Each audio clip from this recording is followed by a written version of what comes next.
Anda kembali di Kompas Bisnis, saudara. Kita masih membahas terkait bagaimana kondisi pasar modal di Indonesia. Pertanyaannya, apakah investor sudah bisa lega bahwa status pasar saham Indonesia tetap di emerging market meskipun MSCI masih membekukan evaluasi saham sampai pengumuman pada Rabu depan? Kami akan bertanya langsung ke Edi Pranasidi, founder Indonesia Superstock Community. Selamat pagi, Pak Edi. Halo, selamat pagi Pak Prin.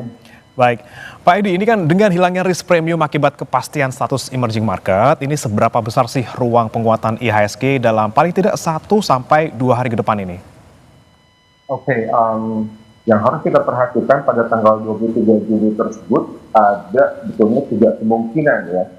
Ada 3 kemungkinan yang akan diumumkan oleh MSCI dengan proyeksi kansnya berapa persen gitu.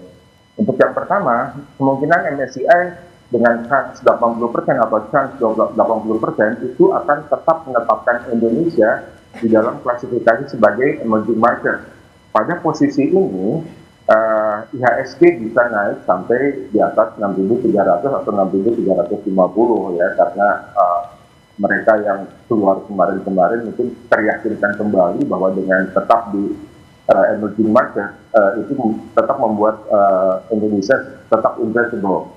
Kemudian kemungkinan kedua dengan chance 15% itu MSCI tetap menetapkan Indonesia di klasifikasi emerging market, namun memperpanjang atau extend reviewnya, penilaian terhadap Indonesia, terutama di information flow, seperti itu. Dan ini kemungkinan bisa membuat IHSG turun 2% lah ke sekitar 5.900 atau 6.000-an seperti itu. Tapi yang kemungkinan ketiga dengan chance atau tipis banget 5%, Indonesia diturunkan kastanya menjadi frontier market atau pasar perintis. Dalam kondisi ini saya harus mengatakan bahwa Indonesia kemungkinannya sangat kecil untuk dimasukkan atau diklasifikasikan sebagai frontier market, mengingat ada 11 perusahaan Indonesia yang sahamnya tercatat di MSCI yang lolos syarat dan likuidasinya itu, likuiditinya itu bagus tuh. Dengan di atas misalnya syarat minimum MSCI 1 saham saja. Begitu Mas Prim. Jadi kondisinya kita sampai tanggal 23 wait and see kebanyakan mungkin, tapi dengan catatan bahwa Indonesia diyakinkan akan tetap masuk di emerging market. Oke. Memang pengumumannya nanti di tanggal 24, tapi yang kita deg-degan ini adalah di hari-hari ke depan ini Pak, sebelum tanggal 24. Nah, walaupun misalnya kemungkinan untuk kita tetap di emerging market ini tetap besar, tapi juga ada kemungkinan index freeze-nya tetap ada gitu ya. Nah, kalau memang ternyata index freeze-nya masih dipertahankan, Anda melihatnya pergerakan dana asing bakal seperti apa di saham-saham blue chip terutama ini di jangka pendek, apakah memang nanti akan aksi jual saham lagi atau masih bertahan gitu Pak? Nah, harusnya dana asing dengan kemarin ada beberapa yang sudah masuk, walaupun yang masuknya inflow-nya itu hanya 1 triliun atau kurang dari 1 triliun. Untuk kemudian kemarin itu ada hari Jumat ada yang keluar lagi 115 miliar rupiah.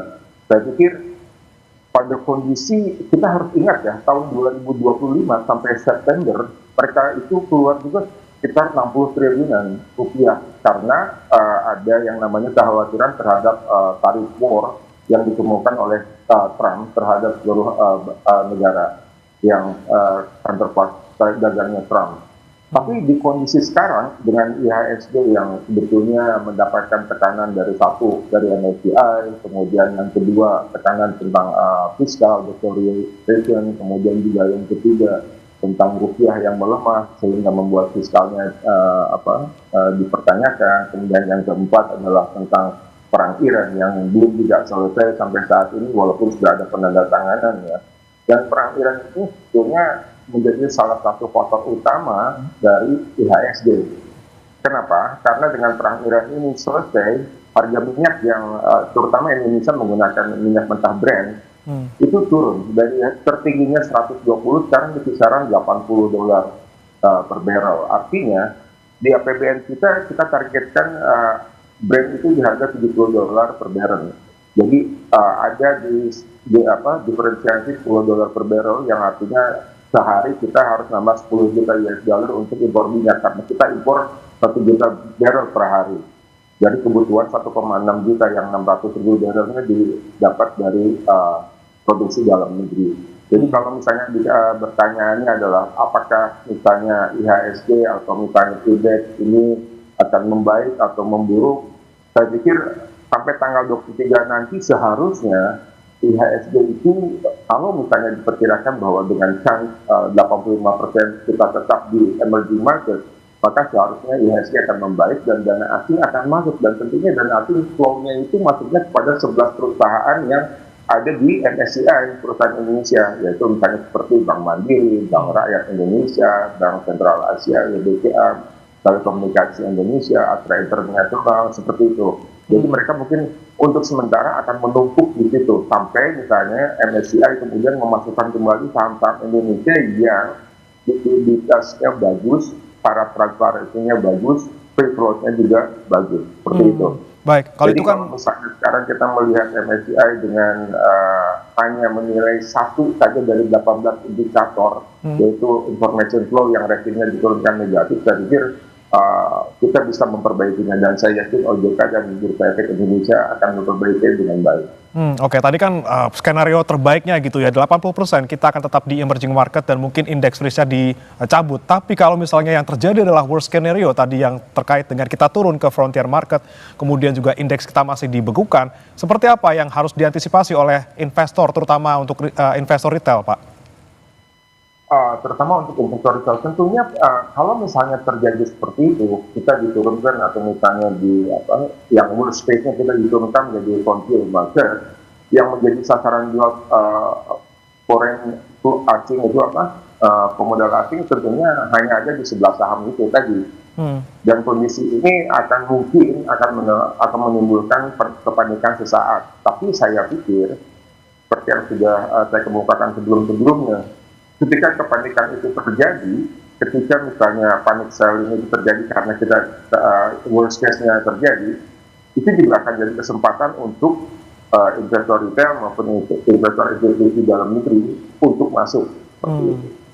Oke, justru ada kesempatan yang bisa dilihat di sana, peluang gitu ya ketika ada kepanikan terkait dengan hal ini. Nah, kemudian Pak, kita soroti kembali tadi sempat ada sebutkan soal MSCI yang memang masih menyoroti soal transparansi bursa saham Indonesia yang sekarang turun kelasnya seperti Turki gitu. Bahkan cuma Turki sama Indonesia nih yang transparansinya disorot. Soal ini Pak, apakah kemudian ini juga menjadi sentimen negatif? Tentunya akan berbeda dengan sebelum-sebelumnya ya. Market kita seharusnya risk and reward-nya lebih siap daripada sebelum-sebelumnya, Mas. Kondisi ini tercermin dari kokohnya indeks yang sudah turun ke level terendah di 5.355 beberapa waktu lalu, yang sekarang kemudian sempat naik sampai 17%, artinya ada rally atau waktu rebound dari harga terendahnya sebanyak 17%, untuk kemudian kembali lagi terkoreksi karena masalah di Timur Tengah, kemudian juga karena misalnya setelah BI menaikkan suku bunga 1% selama 1 bulan, yang berhasil sebetulnya dalam posisi pandangan mata saya untuk menstabilkan rupiah di bawah 18.000 level psikologis. Jadi pada kondisi itu saya pikir tidak ada masalah yang sangat berat ya untuk misalnya dilakukan perbaikan di information flow, karena yang tadi saya katakan dari 5 segmen besar, yaitu misalnya openness to foreign ownership ada 4 indikator, kemudian di east of capital inflows and outflows itu ada 2 indikator, kemudian yang 3 ini yang di efficiency of the operational framework ada 10 indikator. Ini segmen paling gemuk, dan salah satunya information flow. Information flow ini menyangkut misalnya tentang coordinated trading, kemudian juga tentang transparansi, share ownership, UBO atau ultimate beneficial owner. Tapi saya pikir, dan yang menarik tentunya ada pernyataan bahwa ada kesulitan dalam mencerna bahasa Indonesia ke dalam bahasa Inggris ini yang agak lucu juga. Tapi sebetulnya memang yang disoroti oleh MSCI itu adalah detail dari isi konten, misalnya press release maupun misalnya keterangan emiten atau perseroan dalam melakukan aktivitas bisnisnya. Jadi bukan masalah mereka tidak bisa mengerti bahasa Indonesia, karena zaman sekarang kan kondisinya banyak sekali artificial intelligence yang dalam hitungan detik atau menit bisa langsung menerjemahkan dokumen apapun dalam hitungan detik dan menit, seperti itu. Jadi yang harus diperbaiki sebetulnya adalah the way of communication, cara mereka berkomunikasi dari emiten maupun dari SRO-nya, Mas. Seperti itu. Apa Oke. yang terbaik? Oke, cara komunikasi yang perlu diperbaiki gitu ya supaya lagi-lagi information flow yang kemudian disoroti oleh MSCI ini juga tidak lagi disoroti gitu ya. Kita menjadi negara yang kemudian memiliki transparansi soal informasi di pasar modal terutama yang baik juga. Terima kasih Pak Edi Pranasi di founder Indonesia Superstock Community sudah bergabung di Kompas Bisnis. Selamat pagi Pak Edi. Selamat pagi, terima kasih banyak Mas Bri. Ya. Saudara jangan beranjak, kami masih akan kembali dengan informasi menarik lainnya. Tetap bersama kami.